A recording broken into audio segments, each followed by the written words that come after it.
ఈవీ9 national news కు స్వాగతం. ముందుగా హెడ్లైన్స్. తమిళనాడు శివకాశిలో భారీ పేలుడు, 5 మృతి.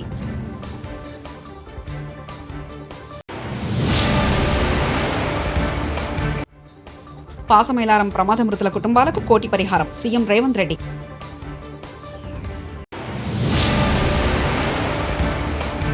మలకపల్లిలో పేదల సేవలో ముఖ్యమంత్రి నారా చంద్రబాబు నాయుడు.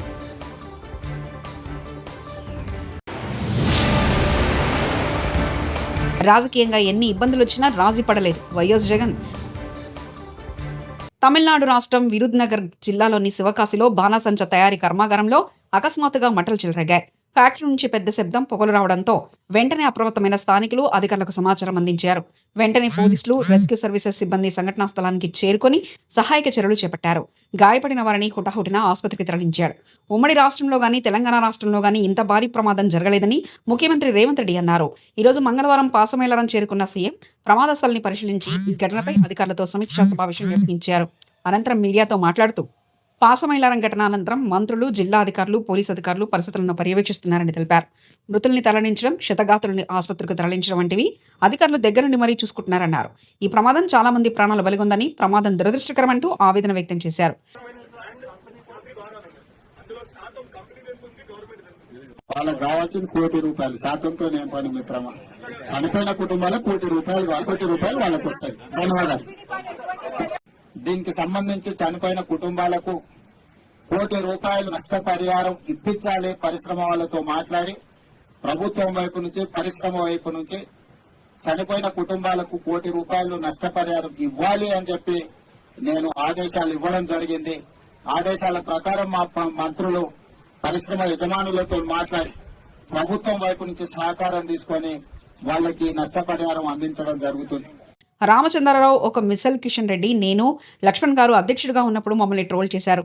మోదీ పీఎం అయ్యాక కూడా ఛాయ్ అమ్ముకునేవాడు ప్రధానమంత్రి అని ట్రోల్ చేశారు. కానీ రామచంద్రరావు ఒక మిసైల్ అంటూ బండి సంజయ్ వ్యాఖ్యానించారు. అంతెందుకన్నా నరేంద్ర మోడీ గారు ప్రధానమంత్రి అయిన తర్వాత కూడా ఈ దేశంలో ఒక ఛాయ్ అమ్ముకునే వ్యక్తిని ప్రధానమంత్రి చేసిరని చెప్పి ట్రోల్ చేసిన వాళ్ళు అడ్రస్లో కూడా అందరూ కూడా ఆ పార్టీలే కాలగర్భంలో కలిసిపోయిన అందరూ కూడా. కానీ ఇలా దేశానికి నరేంద్ర మోడీ గారు ఎంత గొప్ప సేవ చేస్తుండో, ఒక శక్తివంతమైన భారతదేశ నిర్మాణం కోసం ఏ విధంగా కష్టపడి పనిచేసారో ఇలా మనం చూస్తున్నాం మనం. అందుకే చాలా మంది రామచంద్ర గారు ఏం చేసిరని తెలంగాణ రాష్ట్ర అధ్యక్షుడు చెప్పి చాలా మంది అనేక పార్టీలు ప్రశ్నిస్తున్నాయి. వాళ్ళ ఒక మిసైల్ అయిన రామచంద్రరావు గారు ఒక మిసైల్. కొవ్వూరు నియోజకవర్గం మలకపల్లిలో పేదల సేవలో కార్యక్రమంలో పాల్గొన్న ముఖ్యమంత్రి నారా చంద్రబాబు నాయుడు ఇలాంటివన్నీ చేస్తున్నాయి. సంక్షేమ కార్యక్రమాలకు నాంది పలికాం. నేను ఆ రోజు ఒకే మాట చెప్పాను, సూపర్ 6 అన్నాం. అవన్నిటి కూడా కట్టుబడి ఉన్నాం. అన్నా క్యాంటీన్లు మళ్ళీ ప్రారంభించాం. 203 అన్నా క్యాంటీన్లు ఇస్తున్నాం. మా ఆడబిడ్డలకి నేనే దీపం పెట్టాను, వంట గ్యాస్ ఇచ్చాను. నా తల్లి కష్టాలు పడింది. అలాంటి కష్టాలు నా ఆడబిడ్డలకు రాకూడదని దేశంలోనే మొట్టమొదటిసారిగా వంట గ్యాస్ ఇచ్చిన పార్టీ, సిలిండర్లు ఇచ్చిన పార్టీ తెలుగుదేశం పార్టీ. ఆ రోజు అది గుర్తుపెట్టుకుని ఇటీవల కాలంలో ధరలు పెరిగాయి. వంట గ్యాస్ వాడడం మానేశారు. అందుకే నేను హామీ ఇచ్చా, సంవత్సరానికి 3 సిలిండర్లు ఉచితంగా ఇస్తానని ఇచ్చిన మాట నిలబెట్టుకున్న ప్రభుత్వం ఎన్డీఏ ప్రభుత్వం అని చెప్పి కూడా నేను మీకు తెలియజేస్తున్నా. దీనికి ఇంకా చిన్న చిన్న టెక్నికల్ ఇబ్బందులుంటే అవసరమైతే 4 నెలలకు ఒకసారి సిలిండర్ ఖర్చు నేరుగా మీ అకౌంట్లో వేస్తానని కూడా హామీ ఇచ్చాను. మొన్నే మీరు చూశారు, తల్లికి వందనం. నేను ఒకే మాట చెప్పాను, ఈరోజు ఒక్కొక్కరికి 2-3 పిల్లలుంటే పిల్లల్ని చదివించుకోలేకుండా ఇబ్బంది పడుతున్నారు. ఒకప్పుడు చెప్పింది ఎంతమంది పిల్లలుంటే అంతమందికి ఇస్తామని, ఒకరికే ఇచ్చారు. నేను ఒకే మాట చెప్పాను, ఎంతమంది పిల్లలున్నా తల్లికి వందనం ఇస్తామని చెప్పి ఈరోజు 4, 5, 6 మంది పిల్లలున్నా వాళ్లకు డబ్బులు ఇచ్చిన పార్టీ. 5 మంది ఉంటే ₹75,000 వాళ్ళ అకౌంట్లో వేసిన పార్టీ తెలుగుదేశం ఎన్డీఏ ప్రభుత్వం. ప్రజలకు నిరంతరం అందుబాటులో ఉండడం అనేది రాజకీయాల్లో ఎంతో ముఖ్యమని, అందుకు సోషల్ మీడియాను విస్తృతంగా ఉపయోగించాలని యువ విభాగాన్ని ఉద్దేశించి వైఎస్ఆర్సీపీ అధినేత మాజీ సీఎం వైఎస్ జగన్మోహన్ రెడ్డి అన్నారు. మంగళవారం తాడేపల్లి పార్టీ కేంద్ర కార్యాలయంలో జరిగిన యువ విభాగ సమావేశంలో ఆయన కీలక వ్యాఖ్యలు చేశారు. యూత్ వింగ్ అనేది పార్టీలో క్రియాశీలకమైందని, ప్రజా వ్యతిరేక ప్రభుత్వాన్ని నిలదీయడంలో యువతది కీలక పాత్ర అని, పార్టీ సంస్థాగతంగా మరింత బలోపేతం చేయాలని తెలిపారు. క్యాండిడేట్లు అందరూ కొత్త వాళ్ళే. ఆ నుంచి కూడా అక్కడి నుంచి ఒక 18 మంది మన క్యాండిడేట్ తప్ప నుంచి మిగతా వాళ్ళంతా అంత ఫ్రెష్ ఫేసెస్. ఆ నుంచి మన క్యాండిడేట్లు విజయం సాధించడం మొదలుపెట్టాడు. 67 స్థానాలు 2014లో గెలిచినాం. మళ్ళా 23 మందిని దాంట్లో పోచింగ్, మళ్ళా మనల్ని పార్టీని వీకెన్ చేయడం కోసం అని చెప్పి 9 మంది ఎంపీలు గెలిస్తే 3 ఎంపీలను పోచింగ్, 67 మంది ఎమ్మెల్యేలో 23 మంది ఎమ్మెల్యేలు పోచింగ్.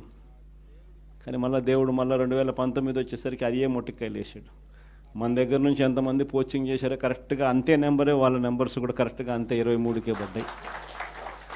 ఎంపీలు ఎంతమందిని పోచింగ్ చేశారో మళ్ళీ కరెక్ట్గా అంతే నెంబర్స్తోనే వాళ్ళ నెంబర్లు కూడా కట్టడయ్యాయి. నేను చెప్పేది ఎందుకు చెప్తా ఉన్నానంటే, ఈ విషయాలు అందరూ కొత్త వాళ్ళే. కొత్తదనానికి విలువ అన్నది ప్రతిపక్షంలో ఉన్నప్పుడే వస్తుంది. ప్రతిపక్షంలో ఏ నాయకుడైనా ఎదగలుగుతాడు, ఎవరైనా నాయకుడు కాగలుగుతాడు. అయితే 2 గుణాలు ఉండాలి. ఒకటి ప్రజలకు అందుబాటులో ఉండడం, రెండవది చిక్కటి చిరునవ్వుతో పలకరింపు. 2 ఖచ్చితంగా ఉండాలి. ప్రతిపక్షంలో ఉండాల్సింది మరొక మేజర్ గుణం ఏమిటి అని అంటే, ప్రజలకు ఏదైనా సమస్య వచ్చినప్పుడు ప్రజల తరపున మనం ప్రజలకు తోడుగా నిలబడగలగడం.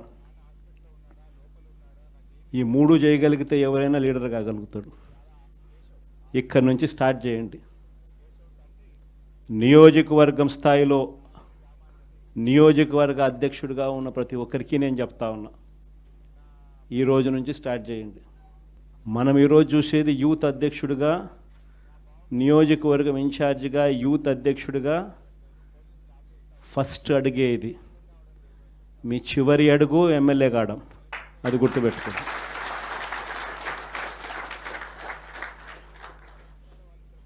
ఎదగడం మీ చేతుల్లో ఉంది, మిమ్మల్ని పెంచడం నా చేతుల్లో ఉంది. శశిధర్ గౌడ్ బాధ్యత మాది, అతన్ని మేము ఇంటికి తీసుకొస్తాం. మేము మీ అన్నల్లా తమ్ముళ్ళా అనుకోండి. శశిని ఇంటికి తీసుకొచ్చే బాధ్యత మాది. రేవంత్ రెడ్డి పిచ్చోడు, మెంటల్ గాడు. మనం భయపడాలని కేసులు వేస్తారు. రేవంత్ రెడ్డి ట్రాప్లో పడి మనం భయపడొద్దు. మనం టైం వస్తుంది, అప్పుడు వాళ్ళ సంగతి చూద్దాం. శశిధర్ గౌడ్ కుటుంబ సభ్యులతో ఎమ్మెల్యేలు పాడి కౌశిక్ రెడ్డి, డాక్టర్ సంజయ్.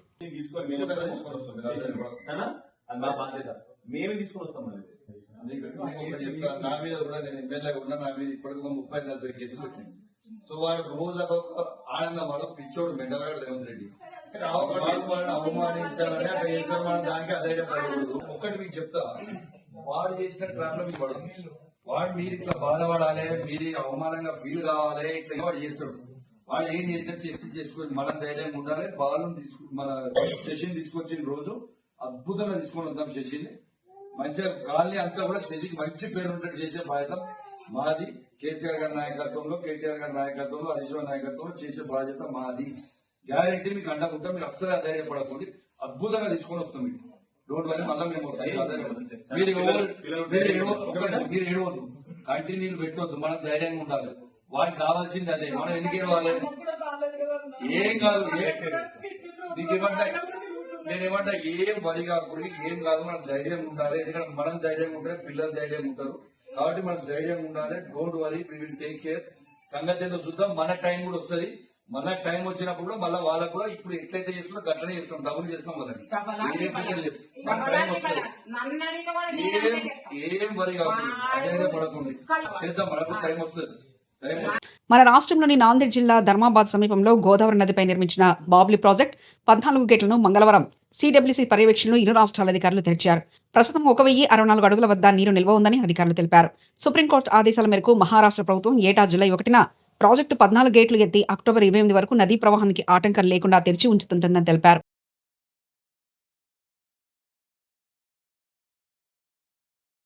విద్యా ఐటీ శాఖల మంత్రి నారా లోకేష్ ఉండవల్లిలోని తన నివాసంలో ఇవాళ మంగళవారం ప్రజా దర్బార్ నిర్వహించారు. ప్రజా దర్బార్లో ప్రజల నుంచి మంత్రి విజ్ఞప్తులు స్వీకరించారు. ఆయా ఫిర్యాదులను పరిశీలించి సంబంధిత అధికారులకు లోకేష్ కీలక ఆదేశాలు జారీ చేశారు. ప్రజా సమస్యలను అధికారులు వెంటనే పరిష్కరించాలని ఆదేశించారు. కూటమి ప్రభుత్వంలో అందరికీ అండగా ఉంటామని మంత్రి భరోసా ఇచ్చారు. మెడికల్ సీట్ ఇప్పిస్తామంటూ వైసీపీ కీలక నేత సజ్జల రామకృష్ణారెడ్డి సన్నిహితులు మోసం చేశారని గుంటూరు జిల్లా తాడేపల్లి మండలం కుంచనపల్లికి చెందిన మన్నె సుబ్బారావు మంత్రిని కలిసి ఫిర్యాదు చేశారు.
ఉత్తరాంధ్రలో గ్రంథాలయ ఉద్యమ వ్యాప్తికి ఆద్యుడు స్వర్గీయ జయంతి రామలక్ష్మణమూర్తి అని, ఆయన నడిచే గ్రంథాలయమని మాజీ గ్రంథాలయ సంస్థ చైర్మన్ రాంగల్లి పోతన్న అన్నారు. మంగళవారం జిల్లా కేంద్ర కార్యాలయంలో గ్రంథాలయంలో జయంతి రామలక్ష్మణమూర్తి జయంతి సందర్భంగా జరిగిన కార్యక్రమంలో పోతన్న మాట్లాడారు. ఈనాడు గ్రామాన గ్రంథాలయాలు ఉండడానికి కారణం జయంతి రామలక్ష్మణమూర్తి చేసిన కృషి ఫలితమే అన్నారు. ఆధునిక దేవాలయాలుగా వెలసిల్లే గ్రంథాలయాలు సమాజాన్ని చైతన్యపరిచే విజ్ఞాన దీపికలన్నారు. జయంతి రామలక్ష్మణమూర్తి ఒక ఉపాధ్యాయునిగా జ్ఞానజ్యోతులు వెలిగించిన బోధకుడని, వారి ఆశయాలను కొనసాగిస్తూ మనం ముందుకు సాగాలని పోతన్న కోరారు.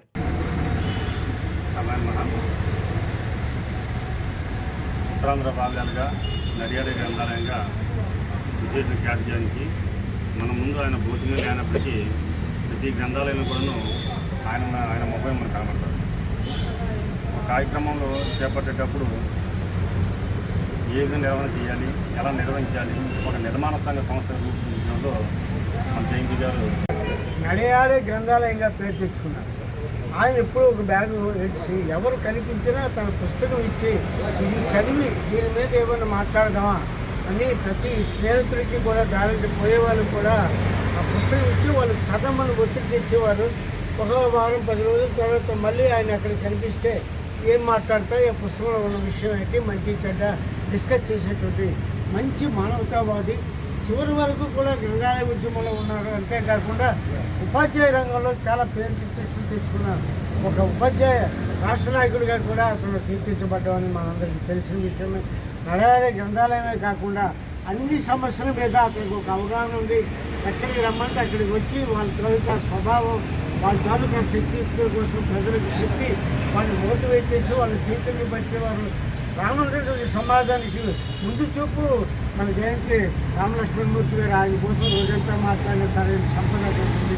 ఆయన చాలా సింపుల్సిటీ, తన పిల్లలకు కూడా స్వార్థాన్ని చూపించలేదు. అతనికి కొన్ని రాజకీయ పలుకుబడి ఉన్న తన పిల్లల్ని రాజకీయంగా చెప్పి వాళ్ళకి ఉద్యోగాలు వేయించుకుని ఇలాంటి తప్పుడు పనులు ఏమీ చేయకుండా జీవితాంతం చక్కటి మంచితనంతోనే ఒక నిరాడంబరంగా చివరి వరకు ఆయన ఒక పాత్రలోనే జీవించారు. ఇంటి పక్కనే గ్రంథాలయం, తన సొంత గ్రంథాలయం కూడా స్థాపించి ఆ గ్రంథాలయం చివరి వరకు కూడా నడిపించే మహానుభావుడు అతను ఎంతో ఈ గ్రంథాలయ ఉద్యమానికి ఆది నాయకుడు మన జిల్లాలో ఆయనకి మరింతగా తమిళనాడు శివకాశిలో భారీ పేలుడు, 5 మృతి.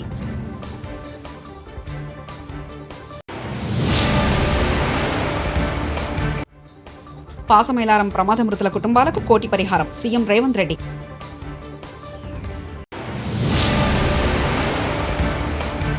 మలకపల్లిలో పేదల సేవలో ముఖ్యమంత్రి నారా చంద్రబాబు నాయుడు.